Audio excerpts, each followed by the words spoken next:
Serial cheater gets caught by all three partners. Oh look, if it isn't the consequences of your own actions. I want to preface this with the fact that this is an ongoing situation, because there are so many people involved. I do plan to update this post, or if there's too much information to add, I will create a part 2 post and link here. Edit.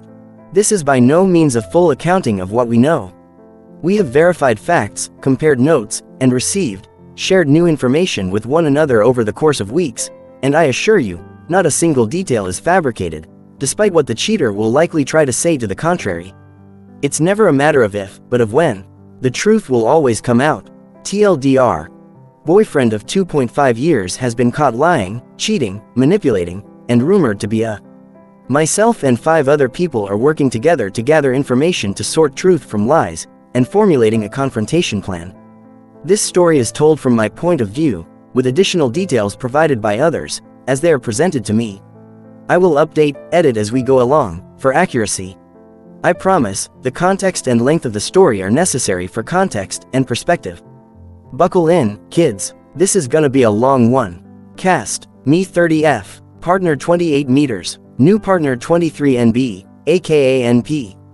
Established roommate 39 meters, aka ER, Metamor 125F, aka M1, Metamor 220F, aka M2, BFX 126F, aka BE1, BFX 221F, aka BE2, BF's best friend 28 meters, aka BBF, married woman 128F, aka MW1, married woman 230F, aka MW2, friend with benefits 118F, aka FWB1, friends with benefits 228F, aka FWB2.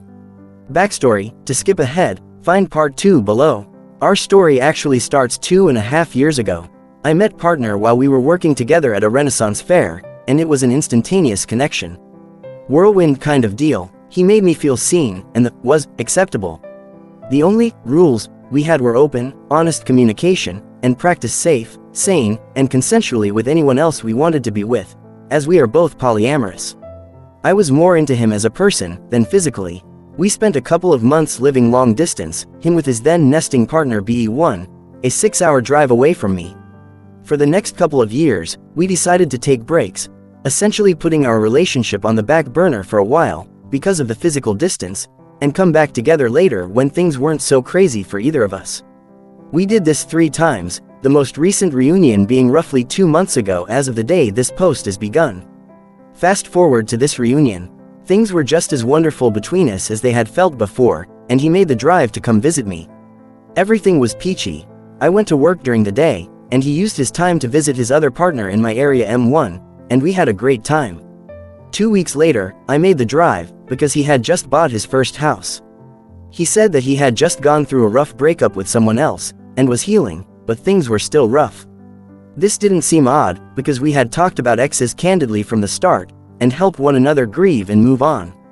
Before I left, he informed me that it wouldn't be what we had originally planned, because he now had a roommate, and his second other partner M2 would be visiting. When I got there, this partner and I connected, and hit it off, so now we're pretty good friends. That weekend went pretty well, with some exceptions.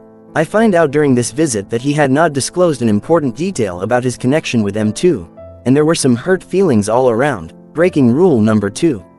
By the end of the weekend, we had decided I would come visit again in 2 weeks, and it would be just the 2 of us, and ER. Just before I left, he let me know that an old friend of his would be moving in temporarily, in a fully platonic situation, while they got back on their feet.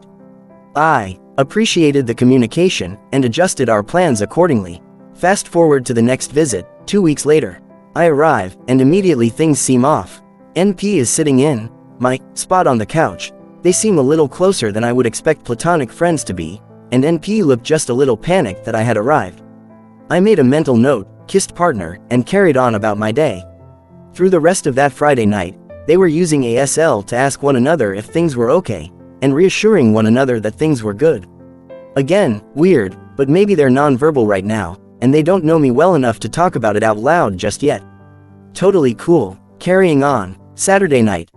All 4 people in the house decide to indulge in some recreational, broccoli, gummies, and relax. Video games, TV shows, cuddles, good conversation, etc. Once the broccoli kicked in, partner decides to tell me that he and NP had caught feelings and done the deed. I accept this as just information and carry on, trying to put on a brave face, because there are always going to be feelings involved with that kind of thing, and he picked a really bad time to share the information. NP decides to pipe up with, "I think you should have told her sooner," and proceeds to, in my opinion, guilt trip him for the rest of my visit. Later that evening, partner and I were getting ready to bed down for the night, and get a little frisky. He proceeds to stop in the middle of our playtime to text NP, because they heard, and were freaking out in the basement with because he had told them that he wasn't going to get laid that weekend at all. I find out after we finish that when they had slept together before, they hadn't used protection, and we normally don't, so now I feel like I've been violated. Lots more conversation, guilt tripping from NP, it's rocky rest of the visit. However, in a moment of extreme vulnerability, because I wanted to be fully honest with him, I had proposed promise rings. Yes, I'm aware now that that was stupid, keep the commentary on point, please, and had bailed on the idea because I didn't think he would be comfortable with it. His response to that was, "Well, I'm not uncomfortable with it," and the matter was dropped. Before I leave this time, partner and I decide that next time we hang out, he's the one making the drive, so we can truly have some time to ourselves. Fast forward again. It's 9 days after I've left Tuesday, and partner has ghosted for roughly 6 to 8 hours. Not entirely unusual, but I know what his mental state is like, to a degree, that day. I message a couple times, and get nothing back, and I start to worry.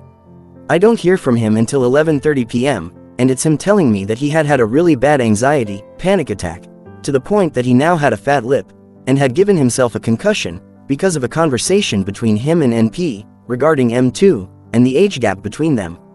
Evidently, they made him feel like a monster, and he couldn't handle that. It was ugly, or so I'm told. We talk for an hour, and I help him work down from the emotional rush, and chill out some, but then have my own anxiety attack after we hang up. Wednesday, he's radio silent almost entirely. Thursday, same thing. Friday, I finally get a little more conversation out of him. He's letting me know that he has to leave town a little later than anticipated, for reasons I won't disclose here. It was a solid reason, that's all that matters. Later that day, I get another message, saying that his departure was further delayed, because of a minor emergency with NP. I understood. Gotta take care of them before you can leave, you're a good partner. I'll call you after I get off work this afternoon, so we can figure things out. Carry on. It gets to be 4:30 Central Standard Time, and I haven't heard anything. Call is declined when I get off work. Cue my panic, considering the mental breakdown a few days prior. An hour later, till nothing. I decide that rather than sit and worry and drive myself insane not hearing anything, I would just start driving. He had mentioned he may not be able to make it due to finances before anyway, so I would just eat the cost, and carry on with our plans for the weekend in a different location. 4 hours into my 6-hour drive, it's roughly 9 p.m. I'm on a dark back road, in the middle of nowhere. I answer the call, and he proceeds to break up with me via video call, and says that I should turn around and go home. I respond with something to the effect of, "You can break up with me to my face, because I'm only 2 hours away, and I want to pick up my belongings I left at your place." He says okay, and he'll see me in a couple of hours. I arrive, and everyone but him is out of the house. I found out later that NP and ER were on the back porch the entire time, hiding in anxiety, because NP adored me and didn't want me to hate them. Partner proceeds to tell me that he isn't sure if he's ever reciprocated my romantic love for him. He only got into polyamory because he was afraid of hard conversations, i.e. breakups. He was afraid he was just using me to replace BE2, and he wanted to be monogamous with NP. I then have to spend the next hour dealing with my own emotions, but also trying to keep him from losing his mind again and having another breakdown. Promised to continue to be his best friend, and I would be there for him if he needed me, but I was understandably pissed off, and if I ever caught him treating someone else the way he had treated me, we would have a very different conversation. Fast forward now to Saturday, midnight. At this point, the only thing I've disclosed to M2 is that partner had broken up with me, and that if she needed me, I would be there for her, no matter what, thinking that he was about to break up with her and M1 shortly after me. I'm home alone again, after not sleeping since whenever I woke up Friday morning. ER messages me, wanting to give me some information that would probably hurt, but I wanted, because no knowledge is ever wasted. Part 2, the T, warning, scald risk. This is where things truly start to go sideways. ER discloses several things. 1. When NP moved in, partner told ER to back off of them, because they were vulnerable. 2. Less than 2 days after they moved in, partner slept with them. 3. The morning after, ER walked into the living room as NP was taking a Plan B, and asked if it was due to their recent essay note. This was the first I had heard about this heartbreaking event. 4. NP and partner had had a relationship several years ago, so there was history. I'm big mad now. This is easily the quickest I had ever recovered from the sadness stage of grief after a breakup. I reach out to M2 to check on her, following a surgery, and gauge her mental state. She's fine, apparently nothing has happened at this point, but she wants to know if she can pass my contact info along to M1. I agree, and shortly thereafter, everything starts coming out. I share some of the details of the breakup conversation, and tell them what's really going on with NP, because they're both under the impression that it's still a platonic, temporary roommate situation. Cheating count. 3. It turns into a 5-way conference call between me, M1, M2, and BBF. During this conversation, I find out even more things. 1. Partner had been telling people that we had broken up, not gone on a back burner situation. 2. He had referred to me as a fuck buddy to M1. 3. He had mentioned that he wasn't sure if he would take me back, because there was a rumor I was pursuing someone he had some bad history with. 4. He was cheating on everyone with MW2. 5. He had propositioned BE1 while M2 was visiting, while they were helping BE1 move out of her apartment, and this wasn't the first time he had done so. 6. MW2 had supposedly been heard saying, "No, stop, it hurts, Will." Engaging in playtime of the backdoor variety with partner, and he did not stop. 7. He had engaged in playtime with FWB1 without telling me about it, and justified it by saying that we were broken up, so he was not obligated to tell me. 8. He hid the fact that he was supposed to come visit me that weekend, but had told M2 because he was going to see her on his way home. 9. Back in 2021 when we first started dating, and he drove 5 hours to be with me while I was in the hospital with my father because he had had a heart attack, he didn't tell any of his other partners that we were dating, or that he was going to see me specifically, just going to help a friend. 10. As he was leaving on that trip, the only items he took with him were his car keys, and a pack of condoms. 11. He made out with 2 separate women at a festival not listed on the cast list, so sue me. 12. He slept with a member of his own band, FWB2 without telling anyone. 13. He slept with another random woman at a LARP event, and had only admitted to this while drunk, to M1. 14. He stayed with BE1 for 5 years, so that she would financially support him, and owed her a very large sum, and didn't pay much of it back himself. His father paid off a large portion of it, and she hasn't seen another penny since. 15. He never told BE1 while they were together that he was still dating me. 16. He frequently insulted BE1, criticizing everything about her, from her looks to the sound of her voice. 17. Told M1 that he would like to still be her friend, but given the chance, he would go monogamous with BE2. 18. Told me he didn't want to lose his best friend because of our breakup, but he wanted to be monogamous with NP. 19. He gave NP a promise ring after an argument they had before breaking up with me. 20. He had told me that he was on an extended leave of absence from his job due to mental health reasons, and was using the time to look for a less demanding job. He told me this as he was leaving from coming to visit me, and spent the entire time I had taken out of my workday to say goodbye on the phone with said job. I found out that he had lied to my face, and straight up quit his job. While, yes, he had put in an application, he couldn't be bothered to check his email for the interview invitation he had been told to look for to finalize that part of the process. He made excuses, and missed it. He now will not be able to apply again for another 6 months. So now, he is relying on gig jobs, and his parents to bail him out of any financial trouble, complaining all the while. Cheating count. 50, and counting. Edit. This is per instance of cheating on each partner, that we know of, and can verify. We didn't pull this number out of thin air and spite. At this point in time, we are keeping everything under wraps. M1 and M2 are under the impression that partner is ghosting them so that they'll get annoyed and break up with him, instead of having the guts to do it the right way. So, they're playing nice, and pretending that they don't know anything. BE1 is delighted to know that he's still a POS, and only hasn't gone to confront him over it, because the rest of us have a plan. We all want to get together at BBF's house, which is closest to partner's house, and have BBF invite him over for a hangout, without saying anything about the rest of us being there, so he can face the consequences of his actions. Edit. See the below comment from BBF's spouse. This is not an option. I plan to wait until we are ready to confront him, and share a link to this story with him. I haven't fully decided if I'm going to do that yet, but we shall see how events unfold from here on out. If you've made it this far, thank you for reading. I will update as we go along. Edited for accuracy, Tuesday.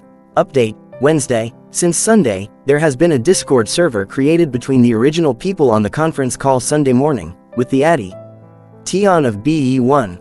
More new details have been added, some of which were part of the edit for accuracy from yesterday. New information. 1. BE1 found out about FWB2 because he was bragging about having given her supposedly 21 ORG SMS in one night.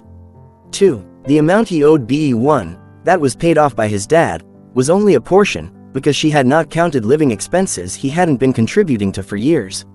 3. He broke up with BE1 after 6 to 8 months, early in their relationship, to be with MW2, who he then paraded around BE1's night party.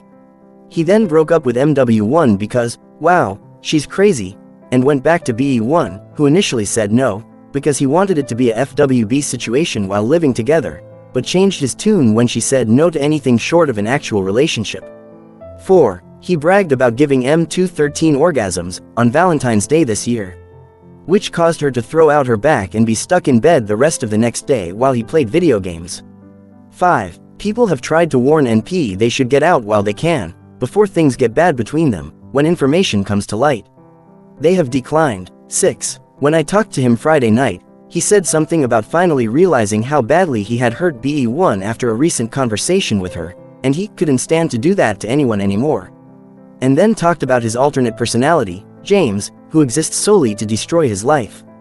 Quote, when he takes over, I have to sit behind my own eyes, and watch him hurt the people I love. Update, Friday, he finally got up the balls to break up with M2. He did not, however, tell her about the extent of his relationship with NP. Gave her the old, I'm not as attached to you as you are to me, and something about redefining the terms of their relationship. He still has not broken things off with M1. The intended plan will have to be adapted, but we are unsure yet what that looks like. Update, still Friday, I was informed last night that although he did mention to me that he had a lifetime subscription to Bumble, he was not fully forthcoming as to the extent of his use of the app. Evidently, the weekend that M2 and I were both at his house, he went out on a Bumble date shortly after the two of us left.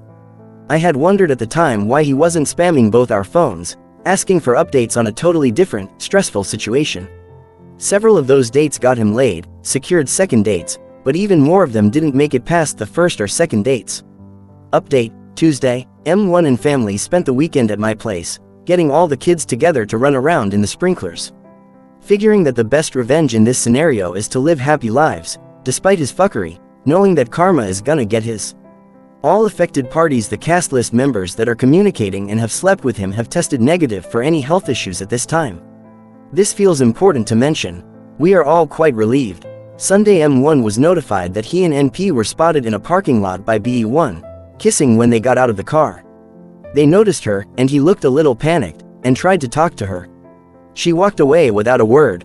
He's finally gotten up the guts to attempt to break up with M1. She's been curving him since Saturday. He tried again last night, and her response was to not open his Snap text, and send him a picture of herself, with her spouse in the background, me on his lap on the couch, and her friend he can't stand cuddled up next to us. I was informed that shortly after receiving said picture, he inhaled some broccoli, and promptly vomited. Laughter followed this announcement on our end. Update, Wednesday, M1 sent a savage breakup text, and immediately blocked him. I have yet to hear how that was received, but I hope it stung. Update, Thursday, at no point has he ever come clean with M1 or M2 about NP. He has had every opportunity to do the right thing, and has deliberately chosen not to. He can and will take every opportunity to blame things like his ADHD, a car accident from several years ago, or even the day of his birth for his decisions. I am of the opinion that he is simply an overgrown child, incapable of taking responsibility for his actions, or growing up in any capacity. I'm certain by this point that all of us are just sick of his and ready for it to be over. So my new plan is simply to ask anyone and everyone I know to share this post far and wide, and after a couple days, I'll send him a link, and also block him. At this point in time, over 20,000 people have read this post. 20,000 people know what he has done, know what kind of things he's capable of, and know our pain. I've already sent it around to several of my friends, and asked that they share it with their friends. Many of them are part of the Ren Fair community, and will share it with others, so we can warn the vulnerable to stay far away from him. Since this is likely the last update I'll post, this part is directly addressing said person. Hey there, Captain Fuckboy. Remember how I told you the night you broke up with me that if I ever found out that you had hurt someone the way you hurt me, there were going to be much different consequences than me losing my temper and yelling at you? That I would make sure your world would come crashing down around you? I don't lie, unlike you. Everyone I could get to read this ridiculous novel of knows that you're a lying, cheating, manipulative, spineless, gutless, who relies solely on his good looks and learned behaviors for romantic interactions he stole from genuinely good people, with no regard for anyone but yourself. Rennies all over have been warned to keep an extra close eye on the young and vulnerable at fair, so you can't pull this again. The journey through the forest of Windsor is dangerous. We do not let our own travel alone, especially when predators like you are about. A mistake made more than once is a choice, and the consequences of your actions will catch up to you, never doubt. I certainly don't. I hope NP reads this and leaves you, or sees through your, and leaves on their own. Either one is as likely as the other. You never deserved any of us. I'm not even mad anymore. I don't hate you. You're not worth that. I pity you, and even that is too strong a word to describe how I feel. You did this to yourself. You have no one but yourself to blame. I'll treasure the few good times we had together, but on the whole, you've left very few moments for me to truly be able to consider good, now that the truth is out. I hope you live the life you deserve.